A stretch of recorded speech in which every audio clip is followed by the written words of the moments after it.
امام کے پیچھے سورہ فاتحہ پڑھنی چاہیے کہ نہیں؟ صحیح مسلم کی حدیث میں ہے کہ پوری نماز کی ہر رکعت میں قرات کریں. یہ جو حدیث ہے نا ابو ہریرہ رضی اللہ تعالیٰ عنہ کی، اس میں الفاظ ہیں اقرا بہا فی نفسک. وہ حدیث قدسی جو بیان کی تھی حضرت ابو ہریرہ نے رضی اللہ تعالیٰ عنہ. تو جب ان سے سوال پوچھا گیا کہ جب ہم امام کے پیچھے ہوتے ہیں تو کیا کریں، تو حضرت ابو ہریرہ رضی اللہ تعالیٰ نے کیا فرمایا؟ اقرا بہا فی نفسک، اپنے جی میں آہستہ آہستہ پڑھو. اب حضرت ابو ہریرہ سے ہی آپ نے پوچھنا ہے کہ جی میں پڑھنا کیا ہے، اور تو نہیں کوئی اس کی تشریح کرے گا. تو جز القراء امام بخاری کی کتاب میں حضرت ابو ہریرہ کا قول ہے کہ امام کے 2 سکتے ہوتے ہیں، ایک فاتحہ سے پہلے اور ایک رکوع سے پہلے. تم ان سکتوں کو سورۃ الفاتحہ پڑھنے کے لیے غنیمت سمجھو. تو حضرت ابو ہریرہ صرف یہ نہیں بتا رہے کہ امام کے پیچھے فاتحہ پڑھنی ہے جی کے اندر، اس کا موقع اور محل بھی بتا رہے ہیں. حضرت ابو ہریرہ نے کہیں یہ نہیں کہا کہ امام بلند آواز سے پڑھ رہا ہے تو آپ بھی بلند آواز میں یا آہستہ آواز میں اس کے ساتھ ساتھ پڑھیں. نہ، انہوں نے کہا سکتوں میں پڑھو. نمبر 1. نمبر 2، اقرا بہا فی نفسک کا معنی یہ بھی ہو سکتا ہے اپنے جی میں پڑھنا. اس سے یہ الفاظ نہیں ثابت ہوتے کہ سرن پڑھو، آہستہ آہستہ. نفسک یعنی اپنے جی کے اندر اندر، یعنی اس کے ساتھ ساتھ تم اپنے تصور میں پڑھتے جاؤ. تو وہ تو ہم پڑھ رہے ہوتے ہیں، جب ہم فاتحہ غور سے سن رہے ہوتے ہیں ہم ساتھ ہی پڑھ رہے ہوتے ہیں، اینڈ پہ آمین کہہ دیتے ہیں. اور تیسرا جو سب سے بڑا چھکا ہے، یہ مسلم شریف کی آپ نے جو حدیث لکھی، اس سے چند احادیث آگے 905 نمبر حدیث ہے مسلم شریف میں جس نے پورا عقیدہ کلیئر کر دیا ہے. اور وہ حدیث ایسی حیران کن حدیث ہے کہ اس میں امام مسلم نے اپنے کومنٹس بھی ڈالے ہیں. اور امام مسلم نے کہا کہ میں نے کہیں یہ دعویٰ نہیں کیا کہ جتنی دنیا کی صحیح حدیثیں ہیں وہ میں مسلم شریف میں لے کے آ رہا ہوں. البتہ میرا یہ دعویٰ ہے کہ میں مسلم شریف میں وہ تمام صحیح احادیث لے کے آ رہا ہوں جن پہ امت کا اتفاق ہے. اور پھر امام مسلم نے کہا کہ میرے نزدیک ابو ہریرہ کی حدیث درست ہے اور ابو موسیٰ اشعری کی بھی 905 نمبر حدیث کے انڈر، کہ امام اس لیے بنایا جاتا ہے کہ تم اس کی پیروی کرو. جب امام کہے اللہ اکبر تم کہو اللہ اکبر، اور جب امام قرات کرے تم خاموش ہو جاؤ، اور جب امام کہے وَلَضَّالِّينَ تم آمین کہو. تو اس میں تو کلیئر ہو گیا کہ کس قرات میں خاموش رہنا ہے. اور امام مسلم کہہ رہے ہیں یہ حدیث ابو ہریرہ بھی روایت کر رہے ہیں. تو ابو ہریرہ تو کہہ رہے ہیں جب پڑھا جائے سورۃ الفاتحہ کو تو خاموش رہو، اور جب وَلَضَّالِّينَ تو آمین. وہ کہتے ہیں نہیں اس میں قرات کا ذکر ہے، فاتحہ کا نہیں ہے. سرکار قرات کا ذکر ہے تو فاتحہ کا ہی ذکر ہے، کیونکہ اس میں الفاظ ہے جب امام قرات کرے تو خاموش ہو جاؤ، اور جب وَلَضَّالِّينَ کہے تو آمین کہو. سمجھ آئی؟ تو یہ فاتحہ. اور نہ سمجھ آئے تو بخاری مسلم میں ایک اور حدیث ہے، عبداللہ ابن عمر کہتے ہیں کہ نبی صلی اللہ علیہ وآلہ وسلم، حضرت ابو بکر اور حضرت عمر اپنی قرات کا آغاز الحمدللہ رب العالمین سے کرتے تھے. قرات سورہ فاتحہ بھی ہے اور اس کے بعد والی بھی ہے. پیچھے کیا رہ گیا؟ تو حضرت ابو ہریرہ رضی اللہ تعالیٰ عنہ کا بھی یہی عقیدہ ہے جو ہم بیان کر رہے ہیں. سکتوں میں جتنی بار نماز پڑھاتا ہوں الحمدللہ سکتے کرتا ہوں، فاتحہ پڑھنے کا ٹائم دیتا ہوں، لیکن یہ نہیں ہو سکتا کہ آپ قرآن کی مخالفت شروع کر دیں. وَإِذَا قُرِئَ الْقُرْآنُ فَاسْتَمِعُوا لَهُ وَأَنصِتُوا لَعَلَّكُمْ تُرْحَمُونَ. جب قرآن پڑھا جائے خاموش ہو جاؤ اور توجہ سے سنو تاکہ تم پر رحم کیا جائے. اب وہ اس چکر میں پڑ جاتے ہیں. اہل حدیث میں حیرانگی ہوتی ہے، اہل حدیث کہتے ہیں یہ تو مکی آیت ہے، یہ مدنی کا. وہی والی بات جو بریلوی کہتے ہیں ایسے بتاں دے بارے چاہے تسی اے بزرگوں تے کیوں لاتی. اللہ کے بندو اللہ سے ڈر جاؤ. امام نسائی نے چیپٹر کی ہیڈنگ میں یہ آیت لی ہے اور اس کا فارم بیان کیا ہے کہ یہ جنرل آیت ہے جب بھی قرآن پڑھا جائے گا. اور اس سے بڑھ کر جز القراء میں امام بخاری نے جو اپنے کومنٹس کی ہیں 36 نمبر حدیث کے کانٹیکسٹ میں، اس میں ضعیف کا حکم لکھا ہوا ہے. وہ ضعیف ان اقوال کو کہہ رہے ہیں، لیکن جو خود لکھ رہے ہیں وہ تو ضعیف نہیں ہے نا. یعنی میں کسی کی بات کوٹ کروں تو اس میں تو حکم لگ سکتا ہے، لیکن جو میں خود بیان کر رہا ہوں وہ تو میں اسے صحیح سمجھ رہا ہوں نا. تو امام بخاری خود لکھ رہے ہیں جز القراء میں. امام بخاری فرماتے ہیں کہ اللہ نے قرآن میں واضح فرمایا وَإِذَا قُرِئَ الْقُرْآنُ فَاسْتَمِعُوا لَهُ، جب قرآن پڑھا جائے تو خاموش ہو جاؤ اور اسے سنا کرو تاکہ تم پر رحم کیا جائے۔ اور حدیث کہہ رہی ہے بخاری مسلم کی لا صلاۃ لمن لم یقرأ بفاتحۃ الکتاب، کہ جو سورہ فاتحہ نہیں پڑھتا اس کی نماز درست نہیں ہے۔ تو امام بخاری اس پہ خود کومنٹس کر رہے ہیں کہ ہم نے آیت پہ بھی عمل کرنا ہے اور حدیث پہ بھی کرنا ہے۔ امام بخاری کو تو نہیں پتا تھا کہ یہ آیت جو ہے وہ مکی ہے اور نماز مدینے میں آئی ہے، حالانکہ اللہ کے بندوں نماز تو مکے میں بھی تھی، 5 نمازوں کا شیڈیول مدینے میں ہے، نماز تو نبی الاسلام پہلے دن سے پڑھ رہے ہیں اور صحابہ اکرام پڑھ رہے ہیں۔ بخاری مسلم دونوں میں حدیث نہیں ہے، ابن مسعود کہتے ہیں میں نے 70 سے زیادہ صورتیں حضور کے پیچھے قیام اللیل میں سن کے زبانی یاد کی ہیں، اگر میں جانتا کہ مجھ سے زیادہ قرآن کسی کو آتا ہے تو میں اپنے اونٹ چلاتا، ان کے جگر جلا دیتا، اس شخص تک پہنچتا جو مجھ سے زیادہ قرآن جانتا ہے۔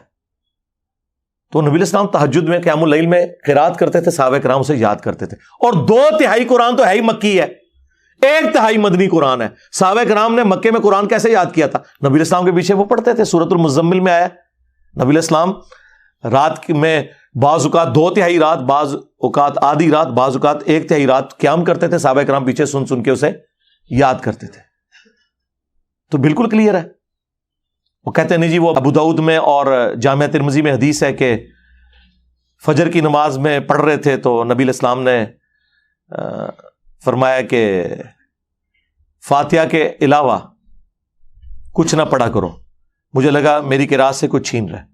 اس سے آپ نے یہ رزلٹ کیسے نکال دیا کہ نبی الاسلام نے یہ کہا ہے کہ فاتحہ میں مجھ سے چھین لیا کرو؟ فاتحہ کی آپ نے ترغیب دلائی، یہ آپ نے کبھی بھی نہیں کہا کہ میرے ساتھ ساتھ پڑھو۔ نبی الاسلام ہر آیت کے بعد ایک وقفہ کرتے تھے، نبی الاسلام رکوع سے پہلے سکتہ کرتے تھے۔ تو حضرت ابو ہریرہ کی وہ بات یاد رکھیں، ان سکتوں کو غنیمت جاننا ہے، اور بلکہ جز القراء میں امام بخاری نے نقل کیا ہے کہ ہمارے سلف تابعین کے حوالے سے کہ وہ سکتے کیا کرتے تھے اور امام انشور کرتا تھا کہ پیچھے والے ان سکتوں میں قرآن سورہ فاتحہ پڑھ لیں۔ قرآن کے ساتھ قرآن والا معاملہ کوئی نہیں ہے جی، اور سن لینا کافی ہے۔ اور یہ جتنی باتیں میں کر رہا ہوں یہ افضلیت ہے، اگر کوئی امام سکتے نہ کرے، امام کی قرات سورہ فاتحہ کی جہری نمازوں میں مقتدی کے لیے کافی ہے، دیٹس آل۔ سرن نمازوں میں یقیناً آپ نے پڑھنا ہے، اور کتنی حیران کن بات ہے کہ ٹوٹل 17 رکھتے ہیں فرض، ان میں سے 6 صرف جہرن ہے، 11 سرن ہے۔ عشاء کی آخری 2 سرن، زور کی 4 سرن، عصر کی 4 سرن، اور مغرب کی آخری 1 سرن۔ زیادہ نماز تو ہے ہی سرن ہے، اس میں آپ نے دکانوں کا حساب نہیں کرنا، بلکہ امام کے پیچھے فاتحہ بھی پڑھنی ہے۔ بلکہ سنن ابن ماجہ میں حدیث ہے، جابر بن عبداللہ رضی اللہ تعالیٰ عنہ کہتے ہیں کہ ہم نبی صلی اللہ علیہ وآلہ وسلم کے پیچھے سورہ فاتحہ اور قرآن بھی پڑھتے تھے۔ یہ نہیں کہ فاتحہ پڑھ کے خاموش ہو جانا ہے، بعض لوگ فاتحہ پڑھ کے خاموش ہو جاتے ہیں زور اثر میں، نہ، جتنا قرآن یاد ہے پڑھتے جائیں۔ ہاں، کیوں؟ بخاری مسلم میں حدیث ہے کہ نبی علیہ السلام کی زور اثر کی جو پہلی 2 رکھتے ہیں ان کا قیام 30 آیات کے برابر ہوتا تھا۔ سورہ فاتحہ کے بعد 30 آیات، تو صحابہ کرام وہ 30 آیات میں خاموش رہتے تھے، نہیں پڑھتے تھے قرآن، اور آخری 2 کا قیام 15 آیات کے برابر ہوتا تھا۔ مراد آخری 2 میں بھی سورت پڑھ سکتے ہیں، لیکن بخاری مسلم میں یہ ہے کہ نبی علیہ السلام بسا اوقات فرض کی آخری 2 رکعتوں میں سورہ فاتحہ پہ ہی اکتفا کرتے تھے، سورت نہیں ملاتے تھے۔ بخاری مسلم کے الفاظ ہیں، نبی علیہ السلام بعض اوقات جو قرآن پڑھتے تھے 1-2 آیتیں اونچی بھی پڑھ دیتے تھے زور اثر میں، تاکہ ہمیں پتہ چل جائے کہ آپ کون سی سورت کی تلاوت کر رہے ہیں۔ ایک چیز موجود ہے، مجھے بتائیں، یہ کہتے ہیں ہمارے بزرگوں نے اگر دین نہ جمع کیا ہوتا تو دین برباد ہو جاتا، برباد ہی تھوڑے بزرگوں نے کیتا ہے۔ اللہ دے بندے ہو، صرف بخاری مسلم اتنی ٹینیس ڈیٹیل موجود نے، میرے سے پہلے کسی بزرگ کو توفیق نہیں ہوئی ہے کہ وہ بیان کرے کہ نبی علیہ السلام کا قیام کس طرح کا ہوتا تھا، کتنی آیات اس میں پڑھتے تھے، لینتھ کتنی ہوتی تھی۔ ایک چیز یہ کسی بزرگ بابے کی کتاب سے نہیں ہے، حدیث کی کتابوں میں۔ ہاں، باقی جو جہرن ہے اس میں آپ سنیں، آپ کا سننا پڑھنے کے ایکویلنٹ ہے۔ اور اگر آپ لیٹ شامل ہوئے اور آپ نے فاتحہ نہیں سنی تو اللہ تعالیٰ نے اس معاملے میں آپ کو ریلیکس کیا ہے. وہ امام کا پڑھنا آپ کے لیے کافی تھا. ایون آپ اگر رکوع میں بھی مل گئے ہیں تو رکعت شمار ہوگی. امت کی اکثریت اس کے اوپر متفق ہے. اور یہ جو میں آپ کو عقیدہ بتا رہا ہوں جہرن والا، اس میں اگر تھوڑا سا کوئی تفرد بنتا ہے نا تو وہ امام بخاری کا ہے، ورنہ باقی سارے سنی اور شیعہ دونوں متفق ہیں. شیعہ کے نزدیک بھی جہرن نمازوں میں آپ نے سن لیا تو کافی ہے، پڑھنے کی ضرورت نہیں ہے. اور اہل سنت میں بھی چاروں امام قائل ہیں، امام حنیفہ، امام شافعی، امام احمد حنبل، امام مالک جو بڑے امام ہے کہ رکوع میں رکعت مل جاتی ہے. علماء عرب سارے قائل ہیں. یہاں پہ اہل حدیث کی اکثریت قائل نہیں ہے، لیکن اہل حدیث میں بھی لوگ قائل ہیں. رہ گیا جہری نمازوں میں سن لینا کافی ہے. اس کے اوپر آلموسٹ اگر میں دعویٰ کروں نا کہ اجماع ہے، کیونکہ عبداللہ ابن مبارک کے بارے میں جامع ترمذی میں آتا ہے کہ وہ امام کے پیچھے فاتحہ پڑھتے تھے اور ان سے پوچھا گیا کہ اگر کوئی فاتحہ نہ پڑھے تو وہ کہتے ہیں میں کبھی نہیں کہتا کہ اس کی نماز نہیں ہوتی، امام کا پڑھ لینا بھی کافی ہے لیکن میں ساتھ پڑھتا بھی ہوں. یہ تو کبھی مسئلہ نہیں آیا تھا کہ جہرن میں بھی آپ نے دب کے رکھنا ہے. ہاں اس ایکسٹریم پہ تھا امام حنیفہ کے نزدیک، نہ سرن میں پڑھنا نہ جہرن میں، لیکن یہ غلو پہ مبنی ہے. امام مالک کا موقف پرفیکٹ ہے الحمدللہ، اور وہ یہی ہے کہ جہرن میں سننا کافی ہے اور سرن میں آپ نے پڑھنا بھی ہے. اور یہی موقف امام ابن تیمیہ کا ہے، یہی موقف شیخ البانی کا ہے محدث اعظم سعودیہ، یہی موقف ہمارے استاد مولانا اسحاق صاحب رحمہ اللہ کا ہے، یہی موقف ہمارے استاد ڈاکٹر اسرار صاحب رحمہ اللہ تعالیٰ کا ہے. اور یہی موقف الحمدللہ قرآن و سنت سے دلیل کے ساتھ ثابت ہوتا ہے. اسی لیے آج سے آلموسٹ کوئی 5 سال پہلے میں نے ایک ویڈیو ریکارڈ کروائی تھی نیو فاتحہ خلف الامام. اس میں میں نے اپنے پرانے اس معاملے میں رجوع کیا تھا جس میں میں کہتا تھا کہ جہرن میں بھی آپ ساتھ ساتھ پڑھیں اور سکتے نہ دینے کا وبال امام پر ہوگا. لیکن آپ کو حیرانگی ہوگی اس وقت بھی میں یہ کہتا تھا، 8 سے 11 سال پہلے بھی، مسئلہ 84 فاتحہ خلف الامام کا نکال لیں، اس میں بھی میں نے کہا تھا کہ جو لوگ نہیں پڑھتے فاتحہ، میں یہ نہیں کہتا ان کی نماز نہیں ہوتی ہے، ان کا موقف بھی جو جہرن میں خاموشی سے سنتے ہیں وہ مضبوط ہے، لیکن میں اسے بہتر سمجھتا ہوں. تو اللہ کا شکر ہے میں نے اس وقت بھی کبھی کیٹاگوریکل ڈینائی نہیں کیا تھا، لیکن آج اللہ وجہ بصیرت یہ موقف میں صحیح سمجھتا ہوں کہ جہرن میں سن لینا کافی ہے.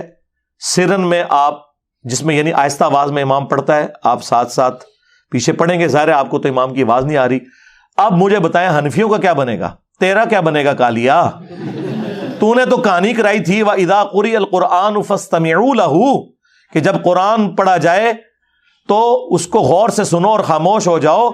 تو بتا 17 میں سے 11 رکعتوں میں تو اونچی آواز سے قرآن ہی نہیں پڑھا جاتا، تو پھر کیوں خاموش کھڑا ہو کے دکانوں کا حساب کرتا ہے؟ اے حنفی مسلمان، زور اثر میں تیرے پاس کیا بہانہ ہے؟ تیرے پاس کون سی قرآن کی آواز آ رہی ہے جو تو نے خاموشی سے سننی ہے اور توجہ کے ساتھ اس میں بولنا نہیں ہے؟ بلکہ حنفی تو مسافر امام کے سلام پھیرنے کے بعد بھی مقیم کی آخری 2 رکعتوں میں بالکل خاموش رہنے کا کہتے ہیں. اندازہ کریں. تو وہ دوسری ایکسٹریم کے اوپر ہے. ہاں امام احمد حنبل، امام شافعی وہ کہتے ہیں سرن ہو جارن ہو پڑھنا ہے، لیکن وہ میں نے بتایا کہ وہ سکتوں کے ساتھ ہے. وہ ابو داؤد میں حدیث موجود ہے، نبی علیہ السلام کے 2 سکتے ہوتے تھے. ایک فاتحہ سے پہلے دعائے استفتاح کے لیے، یہ صرف پہلی رکعت میں ہوتا تھا یعنی ثنا پڑھنے کے لیے، اور دوسرا سکتہ رکوع میں جانے سے پہلے، وہ ہر رکعت میں ہوتا تھا. آج بھی حرمین میں، حرم مدینہ میں مسجد نبوی کے اندر جو مسجد نبوی کا امام ہے وہ سکتے کرتا ہے فاتحہ پڑھنے کے لیے، اور وہ اتنی لمبا سکتہ ہوتا ہے کہ پاکستانی تو 3 دفعہ سورہ فاتحہ پڑھ سکتے ہیں. شروع میں جب میں گیا نا تو میں بڑا حیران ہوا کہ یار یہ اتنی دیر خاموش کیوں کھڑے ہوتے ہیں، بھول جاتے ہیں کیا؟ وہ پھر میرے انکل وہاں پہ 36 ایئرس سے مقیم تھے، وہ مسجد نبوی میں نماز پڑھتے تھے، فوت ہو گئے، بقیہ غرقت میں دفن ہے. اللہ تعالیٰ ان کی غلطیوں سے درگزر فرمائے، انہیں نیک کاموں کا اجر دے. تو انکل اجاز مجھے بتانے لگے کہ یہ سکتہ کرتے ہیں قرآن پڑھنے کے لیے. ہاں حرم مکہ میں نہیں ہوتا، وہاں پہ بھی ہونا چاہیے. یہاں پہ بھی بعض اہل حدیث مساجد کے اندر سکتہ ہوتا ہے، جماعت المسلمین والے کرتے ہیں، اور ان کا موقف بالکل اس حوالے سے میں سمجھتا ہوں صحیح ہے، قرآن و سنت کے مطابق وہ سختوں میں قرآن پڑھتے ہیں، لیکن یہ غلو نہ کریں کہ اگر کوئی سختہ نہیں کرتا نا تب بھی سن لینا کافی ہے، کیا لیٹ شامل ہوئے ہیں تو امام کی قرات مقتدی کے لیے کافی ہے سورہ فاتحہ کی۔ لیکن یہ میں بات کر رہا ہوں جہرن نمازوں کی، جہاں پہ سرن ہے وہ آپ نے پڑھنا ہے۔ وہ میں نے ابن ماجہ کی حدیث بتائی کہ جابر بن عبداللہ کہتے ہیں کہ ہم نبی علیہ السلام کے پیچھے صرف سورہ فاتحہ نہیں اس کے بعد بھی قرآن کا حصہ پڑھتے تھے۔ ظاہر جب آپ اتنا لمبا قیام کریں گے تو فاتحہ کے بعد خاموش ہو کے کیا کریں گے؟ دماغ میں خیال تو آئیں گے، دماغ تو سوچتا ہے۔ تو صحابہ کرام قرآن پڑھتے تھے، لیکن آپ نے وہ اتنی اونچی آواز سے نہیں پڑھنا کہ ساتھ والے ڈسٹرب ہوں، یہ ذہن میں رکھنا ہے۔ لہٰذا اسی کانٹیکسٹ میں جابر بن عبداللہ رضی اللہ تعالیٰ عنہ کا قول ہے جو ترمذی میں موجود ہے کہ فاتحہ کے بغیر نماز نہیں ہوتی مگر یہ کہ تم امام کے پیچھے ہو۔ اس سے مراد بھی صرف جہری نمازیں ہیں، نہ کہ سرن نمازیں، کیونکہ سرن میں تو وہ خود بھی سورہ فاتحہ اور 7 آیات ملایا کرتے تھے۔ تو یہ مقدمہ بالکل کلیئر ہے، صحیح مسلم کی حدیث 905 ڈیسائسو ہے۔ امام مسلم نے کمنٹس کر دیے کہ ابو ہریرہ کا بھی یہی موقف ہے، اور ابو موسیٰ اشعری نے بھی یہ حدیث روایت کی ہے کہ جب امام قرات کرے تم خاموش ہو جاؤ، اور جب وہ وَلَضَّالِّينَ کہے تم آمین کہو۔ تو ہمارا یہ جو مقدمہ ہے یہ الحمدللہ قرآن و سنت میں بالکل فٹ ان بیٹھتا ہے۔ یہ اکثر لوگ پوچھ رہے ہوتے ہیں تو میں بار بار اس چیز کو ہائی لائٹ کر چکا ہوں، تفصیلی تو ویڈیو تھی، لیکن یہ اس ویڈیو میں بھی آلموسٹ میں نے نٹ شیل کے اندر آپ کے سامنے سارا موقف رکھ دیا ہے، تاکہ اگر کسی کو کوئی سمجھنے میں کوئی مسئلہ رہ گیا تو وہ اس کو ایکسیپٹ کرے، اور پھر بھی نہیں سمجھ آتی تو سعودیہ سے جو قرآن مفت بانٹا جاتا ہے احسن البیان، جو پاکستان کے اہل حدیث عالم نے لکھا ہے، صلاح الدین یوسف صاحب رحمہ اللہ تعالیٰ فوت ہو گئے، ناسبیت تھی ان میں، لیکن اللہ تعالیٰ ان کی مغفرت فرمائے، انہیں نیک کاموں کا اجر دے، برائیوں سے درگزر فرمائے۔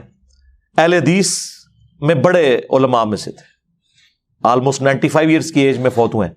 انہوں نے جو احسن البیان دارالاسلام والوں نے قرآن کی تفسیر چھاپی ہے، جو سعودیہ والوں نے ان سے رائٹس لیے ہیں، پھر سعودیہ والوں نے شاہ فہد پرنٹنگ پریس سے اس کو چھاپا ہے اپنے چھاپے کے اوپر۔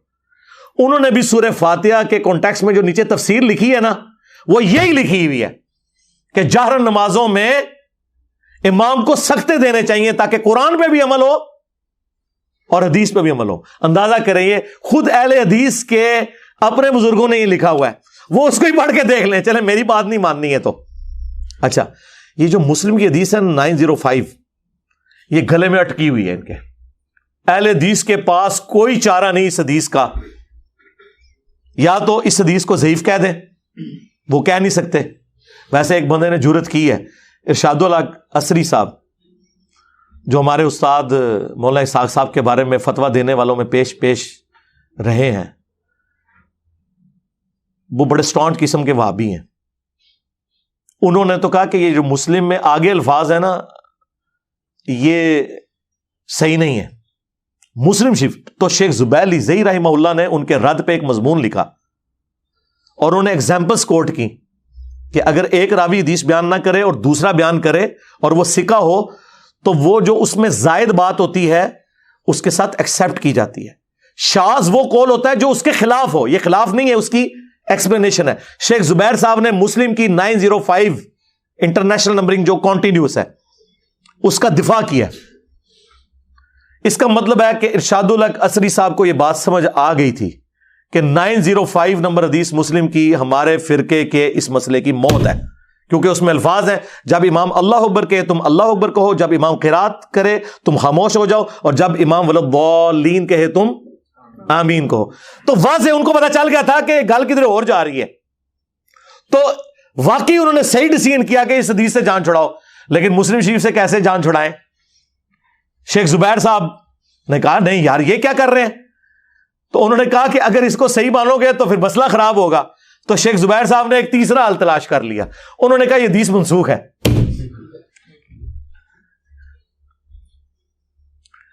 شیخ زبیر صاحب نے جو فاتحہ خلف الامام کے اوپر کتاب لکھی ہے نا، اس میں اس حدیث کو انہوں نے منسوخ ڈکلیئر کیا مسلم شریف کی۔ اس کا مطلب ہے کہ شیخ زبیر لیزئی رحمہ اللہ اور ارشاد الحق عصری صاحب دونوں یہ مانتے ہیں کہ یہ حدیث اہل حدیث کے مسئلے کی موت ہے، ان کو منسوخ ڈکلیئر کرنی پڑی اور ان کو ضعیف۔ منسوخ کیسے ہے؟ یہ ناسخ تو ہو سکتی ہے، منسوخ نہیں ہے۔ منسوخ کیسے ہوگی؟ کہتے ہیں منسوخ ہوئی ہے اس حدیث سے لا صلاۃ لمن لم یقرأ بفاتحۃ الکتاب۔ سرکار اس کو تو ہم بعد میں دیکھیں گے، قرآن کی آیت کو حدیث نے کیسے منسوخ کر دیا؟ یہ تو قرآن میں آیت ہے وَإِذَا قُرِئَ الْقُرْآنُ فَاسْتَمِعُوا لَهُ وَأَنصِتُوا۔ اور دوسرا شیخ زبیر صاحب تو خود کہتے تھے سلف کا منہج، سرکار اس آیت کو چیپٹر کی ہیڈنگ میں لکھ کے امام نسائی نے سلف کا منہج بھی بتا دیا ہوا ہے کہ آپ نے خاموشی سے ہی سننا ہے۔ امام نسائی نے تو کمال کر دیا ہے، اس کو چیپٹر کی ہیڈنگ میں ڈالا ہے۔ امام نسائی اسی چیز کے قائل ہیں کہ جاری نمازوں میں آپ نے پیچھے نہیں پڑھنا۔ اور دوسرا منسوخ کیسے ہوئی؟ امام مسلم تو کہہ رہے ہیں کہ وہ پہلے لے کے آئے حدیث حضرت ابو ہریرہ والی اقرا بہا فی نفسک، جس کی یہ تفسیر اہل حدیث جو بیان کرتے ہیں میں اس سے نہیں ایگری کرتا۔ میں نے آپ کو لاجیکلی بتایا کہ خود ابو ہریرہ جب کہہ رہے ہیں کہ سختوں میں پڑھنا ہے تو بات ختم ہو گئی۔ امام مسلم پہلے وہ حدیث لے کے آئے حضرت ابو ہریرہ والی، اس کے بعد ابو ہریرہ کے ریفرنس سے لے کے آئے کہ ابو ہریرہ رضی اللہ تعالیٰ عنہ کہتے تھے کہ جب امام قرات کرے تم خاموش رہو، اور جب وہ ولضالین کہے تم آمین کہو۔ تم ناسخ تو پھر یہ حدیث ہے 905، نہ کہ وہ لا صلاۃ لمن لم یقرأ بفاتحۃ الکتاب، بخاری کی حدیث یا مسلم کی اقرا بہا فی نفسک۔ وہ بھی حدیث نہیں، حضرت ابو ہریرہ کا قول ہے، لیکن ہمارے لیے وہ حدیث کے درجے میں حدیث موقوف تو ہے۔ آپ کو یہ پورے کا پورا سینیریو کلیئر ہو گیا؟ لہٰذا وہ جو ترمذی کی حدیث یا ابو داؤد کی حدیث عبادہ ابن صامت والی جس میں وہ جہری نماز کا ذکر ہے، ویسے تو وہ حدیث شیخ البانی اس حدیث کو ضعیف کہتے ہیں، اور شیخ زبیر لزئی صاحب اسے کہتے ہیں حسن درجے سے نہیں گرتی۔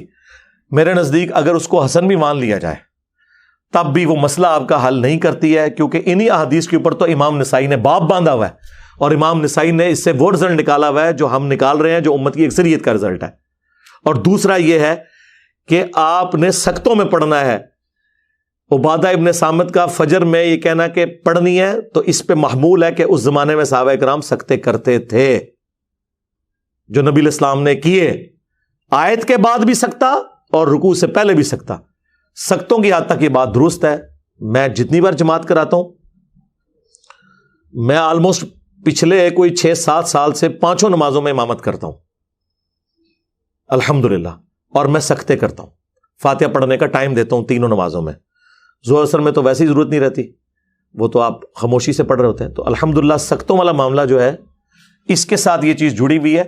یہ میں نے مسئلہ اس لیے کھول کے بیان کیا کہ لوگ بڑے پریشان ہوتے ہیں، اور وہ کہتے ہیں جی انجینئر صاحب پہلے یہ کہتے تھے، جو میں پہلے بھی کہتا تھا آپ ذرا وہ بھی سنیں۔ اس میں میں نے کہا تھا کہ جو جہرن میں سکتے نہیں کرتے اور صرف سن لیتے ہیں، ہم یہ نہیں کہتے ان کی نماز نہیں ہوتی، امام مالک کا یہ موقف ہے۔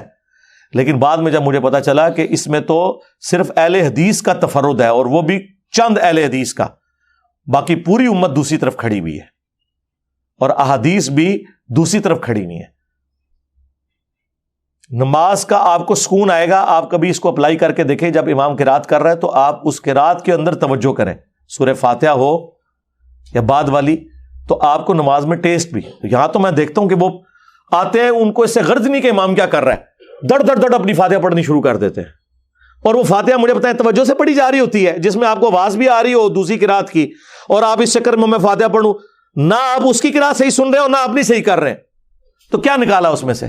خام خواہ ایک مستحب کام کو اس لیول پہ آپ لے گئے کہ اسے فرض بنا دیا، اور یہ کہا نماز ہی نہیں ہوتی، اور لوگوں کو مصیبت میں ڈال دیا۔ اور اللہ کا شکر ہے کہ میں اتنا ہارڈ لائنر ہونے کے باوجود اللہ کے فضل سے جب یہ چیز مجھ پہ کھلی تو میں نے الحمدللہ اس معاملے میں پوری سختی کے ساتھ اس موقف کو بیان کیا کہ یہ بہت آپ غلط کھیل کھیل رہے ہیں امت کے ساتھ، جو آپ کہہ رہے ہیں کہ جہر نمازوں میں پیچھے پڑھتے آؤ۔ تو لوگ تو سکون میں آ گئے، لوگ کہتے ہیں نہیں شکر الحمدللہ ہماری زندگی آسان ہو گئی ہے۔ اور مجھ سے پہلے بھی اور لوگوں نے باتیں کی ہیں، لیکن ظاہر انہوں نے تو اپنا خیال ظاہر کیا تھا نا۔ ہم نے تو لوگوں کو یہ کہا ہے کہ دلائل کے بغیر آپ نے کسی کی بات نہیں ماننی، سوائے اس شخص کے جس کی قبر مدینے میں ہے صلی اللہ علیہ وآلہ وسلم، ان کا کہہ دینا ہی کافی ہے، لیکن باقیوں سے آپ نے دلیل مانگنی۔ مجھ سے پہلے یہ بات مولانا مودودی کرتے تھے رحمہ اللہ، ڈاکٹر اسرار صاحب رحمہ اللہ، مولانا اسحاق صاحب رحمہ اللہ، اور ان سے بھی پہلے امام ابن تیمیہ رحمہ اللہ، شیخ البانی رحمہ اللہ دور حاضر میں بہت بڑے سلفیوں کے امام، ان سب کا یہ موقف ہے. لیکن دلائل کے ساتھ کوئی بندہ ذکر کرے نا، تو مخالفین کے بھی جب دلائل دے تو پھر انسان کو ذرا تسلی ہوتی ہے کہ یار یہ بات بالکل ٹھیک ہو رہی ہے، یہ اس طریقے سے ہی تھا. یہ انہوں نے اس کو زیادہ غلوف کے اوپر جو ہے وہ لے گئے، اس کی وجہ سے لوگوں کے لیے بڑی مصیبت کھڑی کی ہوئی ہے، اور لوگ بڑی ٹینشن لیتے ہیں. اور جو رکوع میں آ کے ملتے ہیں یا فاتحہ کے بعد شامل ہوتے ہیں، وہ بیچارے پھر ایک رکعت بھی ملا رہے ہوتے ہیں. ہم انہیں کچھ نہیں کہتے، آپ ملانا چاہتے ہیں ضرور ملائیں، آپ کا رائٹ ہے. لیکن امت کی اکثریت اس کی قائل ہے. خود شیخ زبیر صاحب نے ابن مسعود رضی اللہ تعالیٰ عنہ کا اپنا عمل لکھا ہے کہ وہ بھی رکوع میں رکعت ملنے کے قائل تھے. وہ کہتے ہیں ہم مانتے ہیں، لیکن وہ کہتے ہیں کہ ہم وہ جو حدیث ہے ابو بکرہ والی جو بخاری میں آئی کہ ایک شخص نماز میں شامل ہوا سیدھا رکوع میں چلا گیا، جس کی وجہ سے حنفی رزلٹ نکالتے ہیں کہ اس نے پھر کوئی اور رکعت نہیں ملائی تھی. اور امام بخاری نے اس حدیث سے کہا کہ آپ رزلٹ نہ نکالیں کہ رکوع میں رکعت مل جاتی ہے، کیونکہ امام بخاری ایک اور روایت لے کے آئے ابو سعید خدری سے غالباً رضی اللہ تعالیٰ عنہ کہ رکعت اس وقت شمار کرو جب تم قیام کی حالت میں امام کو پاؤ. لیکن اس میں بھی قیام کا ذکر ہے، اور یا رکوع میں جانے سے پہلے فاتحہ پڑھنے کی ترغیب امام بخاری نے کہا کہ اس حوالے سے ہونی چاہیے، تو تب رکعت شمار ہوگی. لیکن امام بخاری کے سامنے یہ حدیث ابو بکرہ والی جو خود بخاری میں لے چکے تھے کہ وہ صحابی نے تو قیام بھی نہیں کیا، ڈائریکٹ آ کے رکوع میں ملے، تو نبی علیہ السلام نے فرمایا کہ تمہارے جو نماز کا شوق یہ میں نے دیکھا ہے، آندہ جب تم آؤ تو تسلی سے آؤ. وہ پیچھے سے ہی رکوع میں چلے گئے تھے، پھر چلتے چلتے صفوں میں شامل ہوئے. حضور نے کہا تسلی سے آؤ، صف میں کھڑے ہو کے نماز میں جو رکعت ملے وہ لے لو، جو رہ جائے وہ پوری کر لو. تو جو لوگ رکوع میں رکعت ملنے کے قائل ہیں وہ اس کو دلیل کے طور پر پیش کرتے ہیں کہ دیکھیں ابو بکرہ رضی اللہ تعالیٰ عنہ کو رکوع میں ملنے پہ نبی علیہ السلام نے یہ نہیں فرمایا کہ تمہاری رکعت رہ گئی ہے. دوسرے لوگ کہتے ہیں اس میں عدم ذکر ہے، اس میں کوئی تفصیل ہے ہی نہیں ہے. ویسے میرے نزدیک یہ بات دونوں طرف جا سکتی ہے. ہو سکتا ہے انہوں نے ملا لی ہو اور زیادہ چانس ہے کہ نہیں ملائی ہو، کیونکہ اگر ملائی ہوتی تو اس کا ذکر موجود ہوتا. بہرحال ہم دونوں کو بینیفٹ آف ڈاؤٹ دیتے ہیں. اس سے امام بخاری جو رزلٹ نکال رہے ہیں وہ تو بڑی مشکل سے ہی نکلتا ہے، دوسرے جو نکال رہے ہیں وہ پھر بھی نکل آتا ہے، لیکن ہم وہ بھی نہیں مانتے. ہم نے دوسرے دلائل آپ کے سامنے رکھ دی ہیں. مسلم کی ایک حدیث 905 نمبر وہ سارے کے سارے مسئلے کو کلیئر کرتی ہے اور وہ فٹ ان بیٹھتی ہے. اور جز القراء میں خود امام بخاری مان رہے ہیں کہ قرآن پہ بھی عمل کرنا ہے، وَإِذَا قُرِئَ الْقُرْآنُ فَاسْتَمِعُوا لَهُ، اور حدیث پہ بھی عمل کرنا ہے سختوں کے ذریعے. تو میرے خیال ہے سختوں والا معاملہ ایسا ہے. باقی اگر سختہ مختصر ہو یا مغرب کی آخری رکعت میں تھوڑی دیر کے لیے امام فاتحہ کا وقفہ کرے، کیونکہ حنفی تو آخری رکعت میں 3 دفعہ سبحان اللہ بھی پڑھ لیتے ہیں، حنفی بھی اور شیعہ بھی. ان کے نزدیک صرف پہلی 2 رکعتوں میں فاتحہ ضروری ہے، آخری 2 رکعتوں میں صرف 3 دفعہ سبحان اللہ یا تسبیحات پڑھنے سے بھی نماز ہو جائے گی. تو اس لیے وہ بعض اوقات مختصر کرتے ہیں. لوگ کہتے ہیں ہم تو فاتحہ کی بھی 2 آیتیں ہی پڑھی ہیں، امام رکوع میں چلا گیا. سرکار آپ رکوع میں چلے جائیں، جتنا پڑھا جاتا ہے وہ پڑھا جائے. ایک دفعہ بھی آپ کی فاتحہ ہو گئی ہے تو وہ ایکویلنٹ ہے. یہ بھی سلف میں موقف رہا ہے، پوری نماز میں ایک دفعہ بھی سورہ فاتحہ. ہاں، جز القراء میں امام بخاری نے سلف کے حوالے سے یہ چیزیں نقل کی ہوئی ہیں. صلو علی محمد و آل محمد، اللہم صلی علی محمد و علی آل محمد.